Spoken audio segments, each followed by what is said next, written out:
For the past couple of months, Bosnia and Herzegovina has been mired in a constitutional crisis centered around Milorad Dodik, the nationalist leader of the Serb-majority Republika Srpska entity. In short, Dodik has refused to accept a ruling by the Bosnian courts requiring him to give up the office of president, and is now preparing to hold a non-binding referendum asking RS citizens whether they accept the verdict, pushing the country into a constitutional crisis and sparking fears of secession. So in this video, we're going to take another look at Bosnia's constitutional crisis, and what might happen next.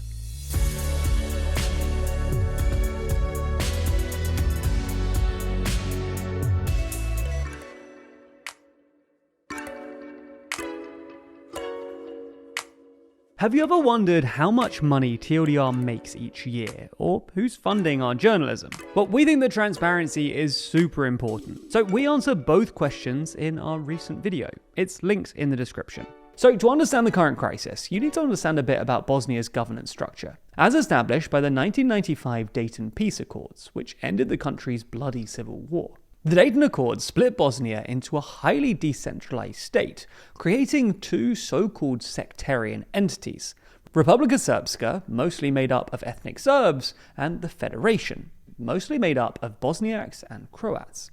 There's multiple levels of governance in the country, and it's all pretty complicated. But essentially, while the Federation has its own cantons and Federation of Cantons, both the Federation and Republika Srpska are bound together by joint central institutions: the Constitutional Court, the tripartite rotating presidency, and Bosnia's bicameral legislature. Despite this very elaborate governance structure, political consensus is rare, because none of the nationalist parties in power are happy with how much representation they get. Broadly speaking, the Croats feel underrepresented, the Serbs aren't happy about being tied to Bosnia, and the Bosniaks, despite being the majority, can't act without the others. The constitution, established by Dayton, was meant to evolve and give citizens broader civic rights beyond ethnic lines with electoral reforms. But that hasn't happened, leaving the country locked in a status quo that entrenches politicians and creates space for corruption and patronage networks. To make things even more complicated, there's also the so-called High Representative. This is a foreign official appointed by the UN with near limitless powers, responsible for overseeing the implementation of the Dayton Agreement. Now, the High Representative is a particularly controversial figure with most citizens, because, well, not everyone agrees that an omnipotent foreign power broker should have the final say in Bosnia's affairs. But the current High Representative, Christian Schmidt, is specifically quite controversial for at least two reasons. First, because members of the UN Security Council, China and Russia, didn't endorse his appointment, and second, because he caused widespread outrage back in October 2022 when he changed Bosnia's electoral laws mid-election.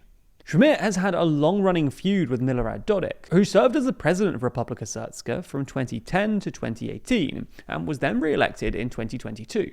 Dodik has long accused Schmidt and the country's state-level institutions of unfairly targeting ethnic Serbs and undermining the autonomy of Republika Srpska, repeatedly describing Bosnia and Herzegovina as a failed state and threatening RS secession on multiple occasions, which has led to sanctions against him by the US and UK.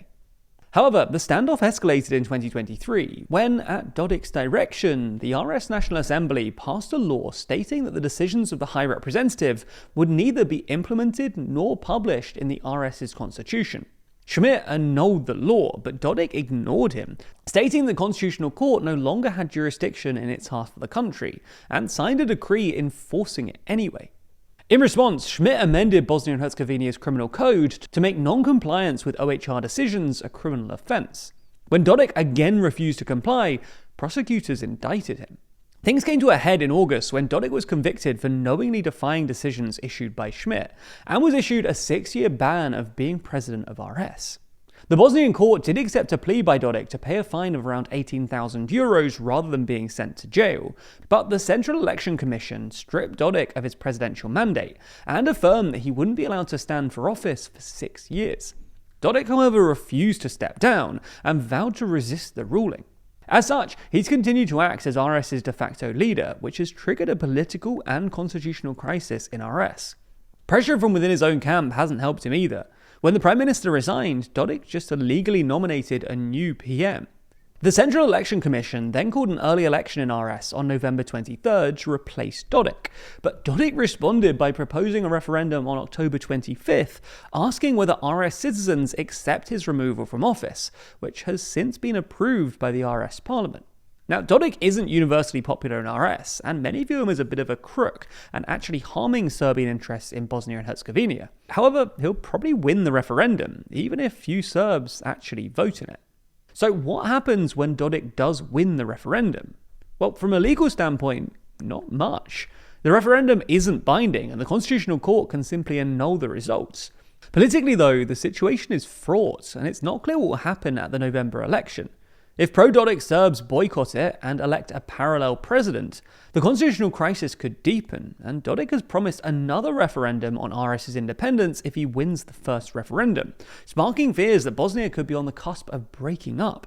But honestly, history suggests that talk of Bosnia's breaking up might be overblown. Firstly, because Dodik never really follows through with his secession threats, which have often been dismissed as political bluffs aimed at sowing instability, presumably to divert attention from his other problems, including widespread allegations of corruption. And secondly, because international support for Dodik is dwindling. A strong Trump supporter, he had hoped that the US president would take a bigger role in Bosnia and back him politically. He lobbied hard in Washington, even sending his ally, Jelka Cvijanovic, the Serb member of the state presidency, and offering RS mineral resources to the US. But so far, nothing has come of it. Dodik even claimed that American officials arrived just before the verdict and supposedly gave the green light for his removal, while Cvijanovic's meetings in Washington were said to be about negotiating his political exit.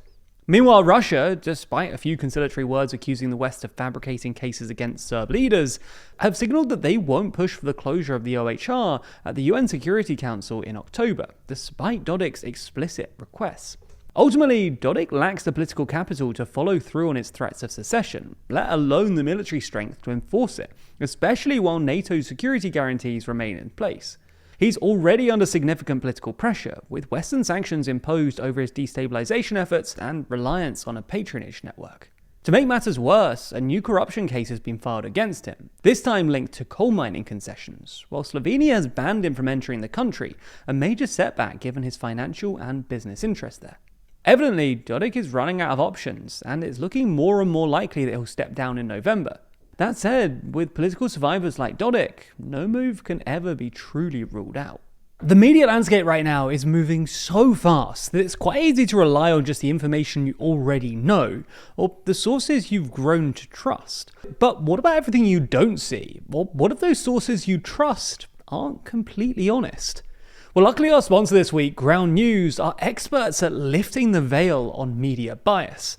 Their website and app, developed by a former NASA engineer, collects thousands of articles from across the media landscape, putting them all into one place for you to easily compare how the news is being covered around the world. For example, this story on Dodik's sentencing has been covered by 95 sources, with 21 reporting from the left and 11 reporting from the right. We can dig even deeper by looking at the political bias, factuality, and ownership of said sources. That's not all though, as Ground News offers a bunch of super handy features. We especially like their blind spot feed, as here you can see stories that have been disproportionately covered by one side of the political spectrum or the other. For example, if you lean right, you might have missed this story about Saudi Arabia warning Israel that annexation of the West Bank could affect the Abraham Accord.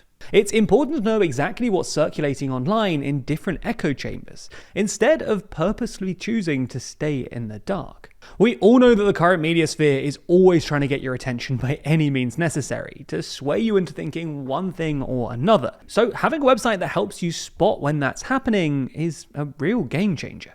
So if you're interested in staying on top of the news and trying everything that Ground News has to offer, then you can get a 40% off the unlimited Vantage Plan subscription by using the link in the description or scanning the QR code on the screen. This limited time offer is only available here, so make sure you go to ground.news/TLDR or click the link in the description to get started and support an independent news platform working to make the media landscape more transparent.